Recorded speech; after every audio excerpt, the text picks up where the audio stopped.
Being a nice guy is what taught me feminine versus masculine energy. Understand this. Being a nice guy is what taught it to me.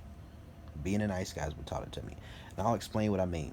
When you're a nice guy, your perspective is based on respecting a woman's boundaries, wanting to make that woman feel comfortable. If something is wrong, you assume that you did something wrong. And assuming that you did something wrong, you want to communicate, find a way to solve and resolve the issue. You seek to apologize. You seek to want to understand the situation and get closure. You want to understand the situation. When you're a nice guy, what's going on in this particular situation is your behavior isn't actually wrong. It's wrong for you. You have to understand what I'm saying. The behavior and the mindsets and the conclusions that you come to as a nice guy are really the behaviors that you desire to experience from women on a subconscious level. And instead of learning to make yourself attractive for the outcome that you desire, you try to show the outcome that you desire to someone else, hoping that they will reciprocate the same thing that you're giving back to them. But one thing about relationships, especially relationships that are sexual in nature, is that it's about making yourself attractive for the outcome that you desire, not about trying to show somebody what it is that you want to receive in return.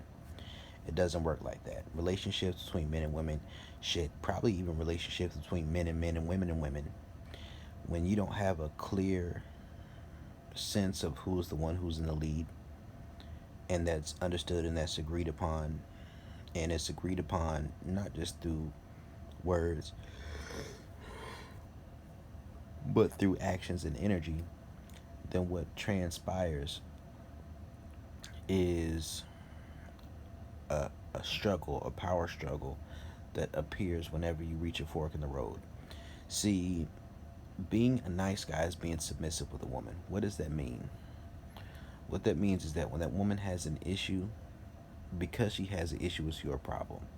She doesn't even have to tell you that there's an issue. She just didn't respond back to you.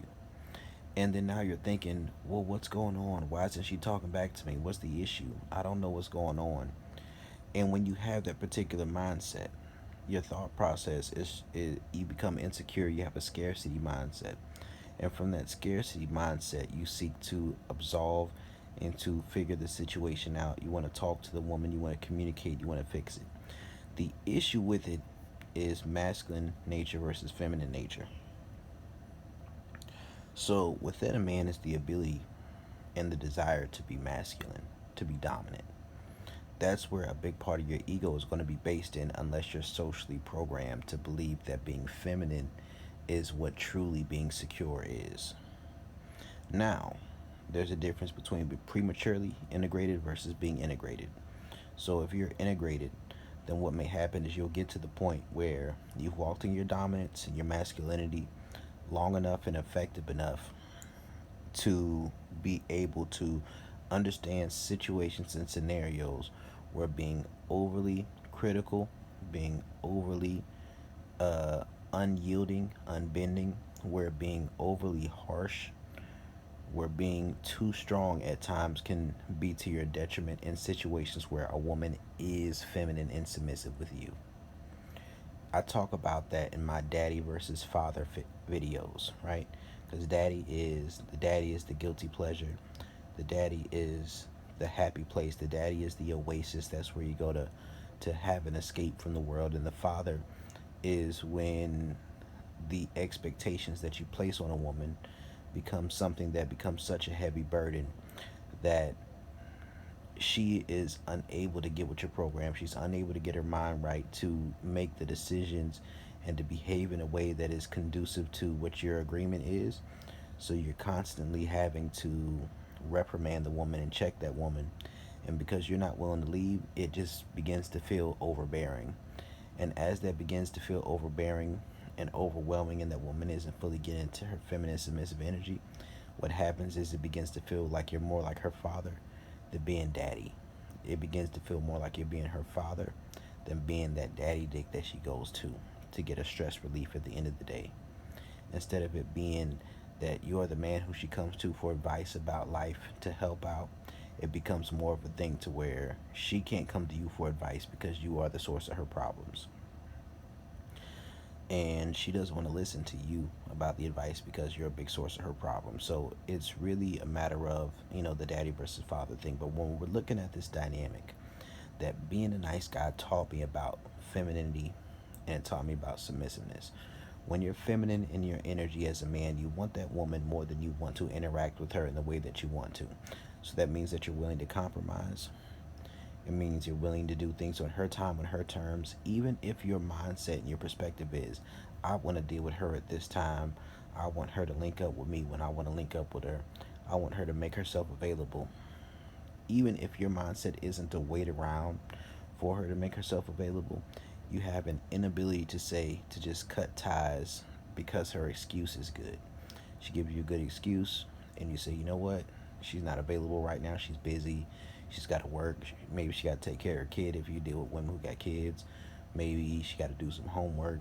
Maybe she's sleepy. She had a long night, so she doesn't pull through.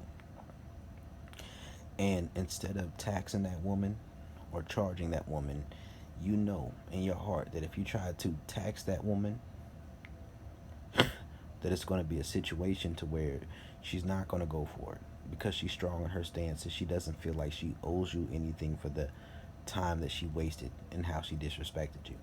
And also, you don't feel like it would be realistic if you charge that woman, because if you try to charge her, you know that if she comes back around and offers you another opportunity, that you would take that opportunity, right? Being a nice guy, being a nice guy teaches you about femininity and submissiveness when it comes to women. See, the issue is this: when it comes to female nature, women are attracted to strength. Women are attracted to strength.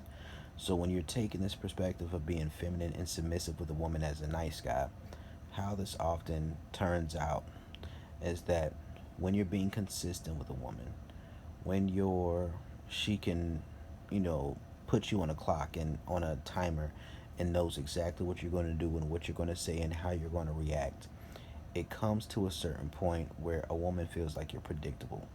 And this predictability within your actions and the things you're going to say and the things that you believe, although it may be consistent, what happens is there's going to be certain inconsistencies in how you carry yourself and how you move based on the fact that you're willing to compromise. And these compromises may seem like general level of communication, having communication skills, knowing how to have a conversation to decipher what the issue is and to find a solution.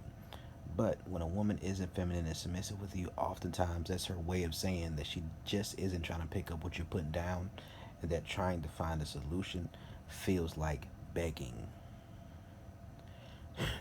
Now, as a man, when you take a masculine stance, you're not dealing with that woman based off of your emotional state of mind. You're dealing with that woman on a basis of rewarding the behavior that you like to see. And as you're attracted to her, that's why you're talking to her, that's why you're dealing with her. And as she moves up into those ranks, as she moves through those ranks, proves herself to you through her consistency, through her showing her care, through her deferring to you, through her being feminine and submissive with you, then in those moments, you know when you're pushing her too much, you know when you're not pushing her enough, and when she behaves in a way that you approve upon, you reward her with things that she tells you that she wants and she desires. So it's like, let's say a woman's general mindset will be she wants to go on a date before she has sex with a man. A woman will appreciate that date a lot more if she knows you don't have to do it. If you're having sex with a woman just because you want to, because she's attracted to you and because you can, and because you know you're going to do a good job and going to make her come how many ever times you want to, that she's going to thoroughly enjoy that experience. When you take that woman on a date, it's going to be a lot easier for her to engage in the situation and understand that this man must actually like me because he's doing something that he doesn't have to do. Understand this. He doesn't have to take me out on a date. But when a woman feels entitled to the things that you do that create a certain level of emotional comfort, then what happens is her social programming is what creates that level of entitlement. And you reinforce that by dealing with her in a way where comfort is the primary thing that you offer her. So when you deal with a woman in that particular way, your authority loses power because you've already given her the things that she wants. If you take those away, it feels like you're voiding the agreement of your circumstance, of your situation, right? And when you take those things away, now it is an issue. So, what you want to do is use the biology first approach and to make sure that you make yourself sexually desirable enough in your presentation. That doesn't mean you have to have a 6, 8 pack overnight. It doesn't mean you have to have $1,000 outfit on overnight. It just means that you understand the psychology of conversing with women and knowing how to turn them on sexually through the images, the eye contact, the way your body language, the way your eyes look, the way your face looks, the way your body looks when you're taking pictures or you're having a conversation with a woman, your boldness, right? Your wit, as in your ability to take a conversation that's not sexual and to flip it into that type of arena. I remember one time, because women will often shit test you in that particular type of way. I remember one time I was talking to this woman who had met on Facebook dating or something like that, and came right out the gate saying, yada yada yada, sexy to me. And we were messaging. I said, and this is some wild shit. So you can take it if you want. I ain't gonna guarantee it's gonna work for you. But I said, your lips are sexy to me. I bet you got some pretty toes. She was like, I don't know. I said, send them to me. We gonna find out. Send her my number. She texted me. I said, yeah, they are. Yeah, they suckable or whatever it is. Whatever I said to her. But after we conversed a little while, and I was upfront about my intentions, then she told me, she was like, I said, when you free. She said, before I answer that question, how do you feel about a woman with kids?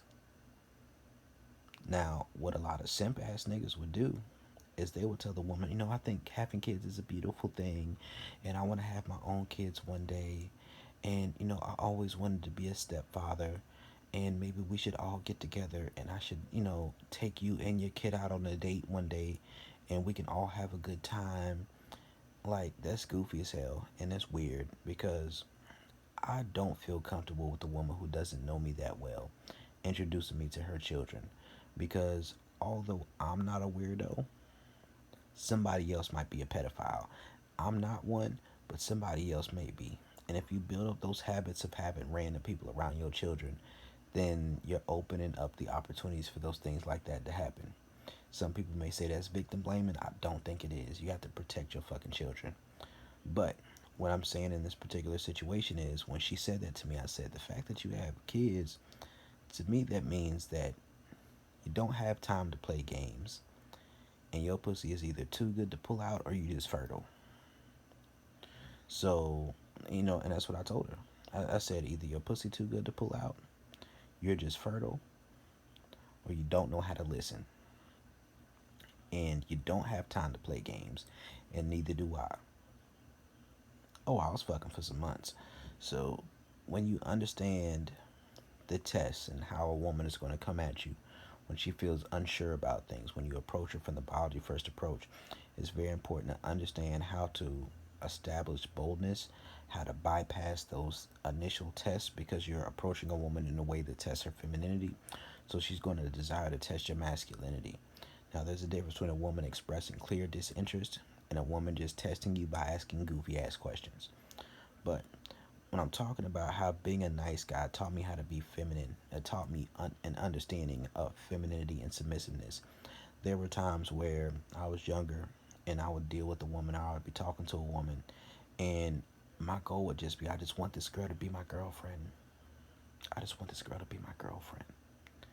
Sex wasn't even at the front of my mind, but these women was already fucking. Sex wasn't a priority for me. It wasn't. It was something I wanted to do, but I falsely assumed that if an emotional connection was established, that sex and sexual chemistry would be things that would naturally be a part of that scenario, which is not true. It's not true. Because a woman can talk to you all day, be besties, be best friends with you, talk to you for hours on the phone, have no intentions of ever fucking you, ever sucking your dick. So when I came to this understanding and I realized this, I decided, I was listening to Alan Roger Curry. I was like, I don't want to waste my time. But I also was just having my own experiences. You know, that's the only reason I didn't read Alan Roger Curry's book. I love Alan Roger Curry. I listened to his videos on YouTube, but I didn't want to read his book because I knew I wanted to write my own and I didn't want to be stealing his concepts and ideas. Like, that's the reason, I have a lot of respect for him. That's the reason why I talk about non-sexual access and I don't talk about non-sexual time and attention because that's his phrase that he coined. I don't want to take credit for his shit. But the thing about non-sexual access is non-sexual access. It's a little bit wider of a range of things than non-sexual time and attention, but it's similar. But it's a little bit wider of a range of activities. But sexual access versus non-sexual access, right?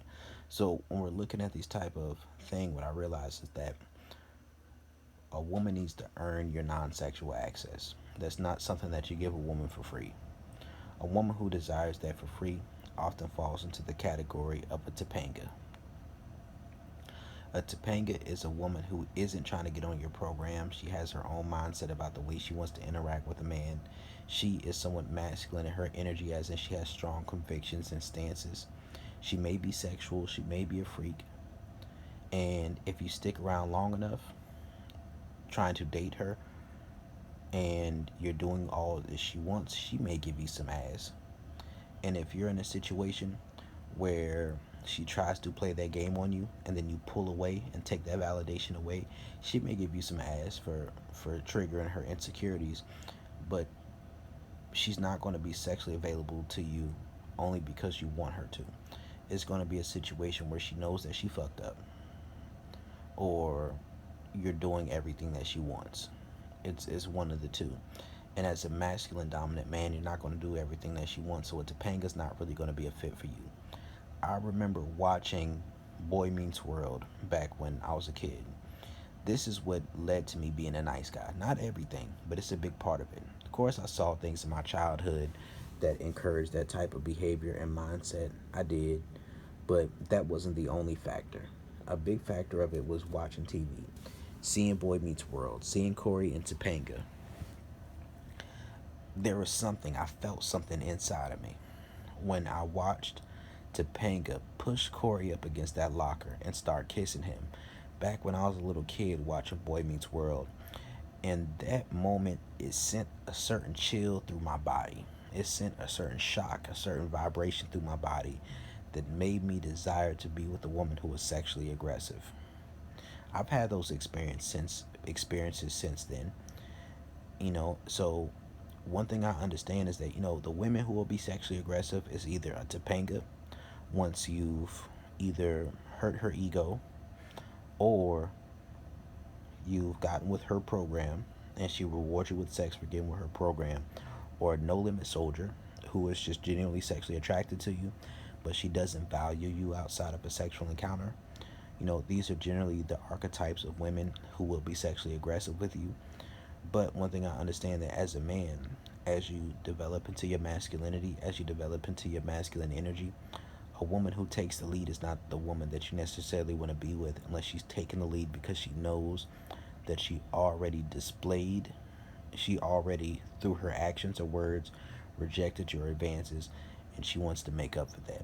Outside of that, you don't want to deal with a woman necessarily who is being overly aggressive. Now, I do like a woman who takes a certain level of initiative, but I'm a man whose head is on a swivel. My eyes are open. If I see something I like, I'm gonna go for it most of the time. Maybe not most of the time out in public, because a lot of women these days, they look like they're grown, but they're underaged. So usually I'm not gonna approach a woman unless she appears to be older than me. Like, I'll approach a woman who appears to be maybe 30.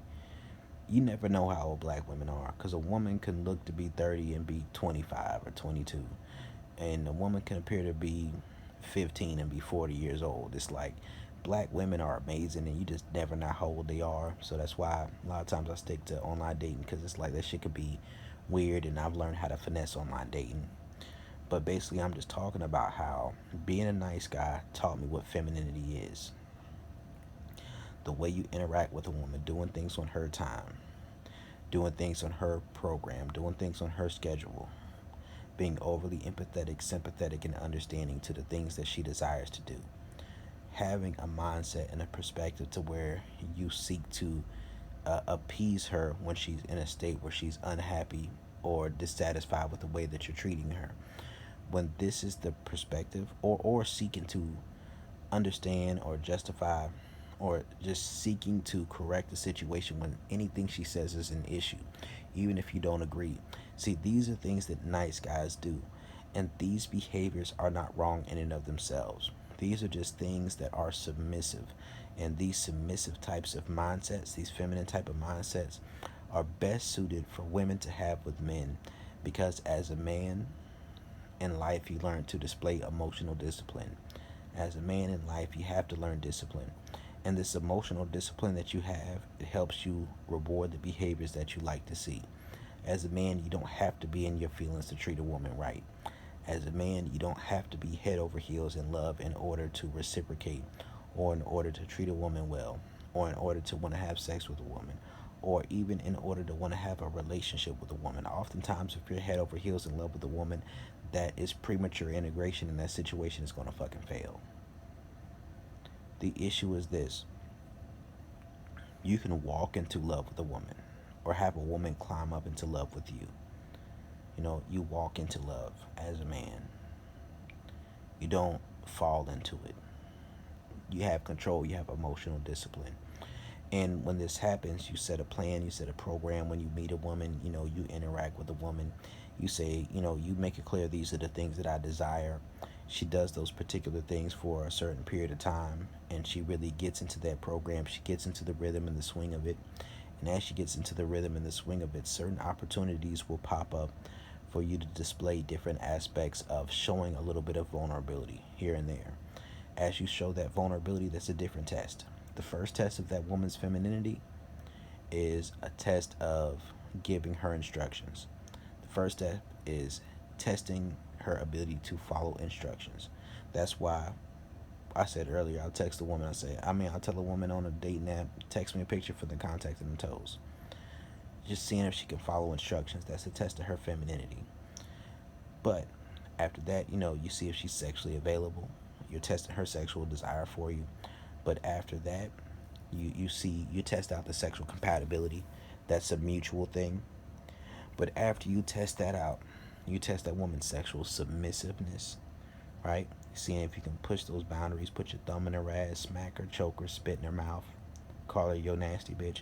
And after you get through those levels, the next step is that you begin to have opportunities when you're around that woman, spending time with her, where you display a little bit of vulnerability. I suggest that the first time you display vulnerability with a woman, it's something that you used to have an insecurity about that you no longer do. So, like, let's say that you were younger. When you were younger, maybe you watched too much porn and you thought your dick was smaller than it is, because the average dick is 5.2 inches, 5.2 to 5.5 inches. Let's say your dick is like 6.5, maybe 7 inches, a little bigger than that. But let's say that's what you at, right? And you think that your dick is small because you're used to seeing these dudes who look humongous on porn. So when that's the situation that you're in, it's one of those situations to where when you're younger, you may have an insecurity about your dick size. But as you begin to have experience with women, you have women who you're hitting the bottom of the pussy. You have women who are coming when you're giving them dick. You have women who are dick to the dick. You have women who are willing to come out of pocket just to get a chance to suck that dick. Then you overcome those insecurities, but they still used to be there.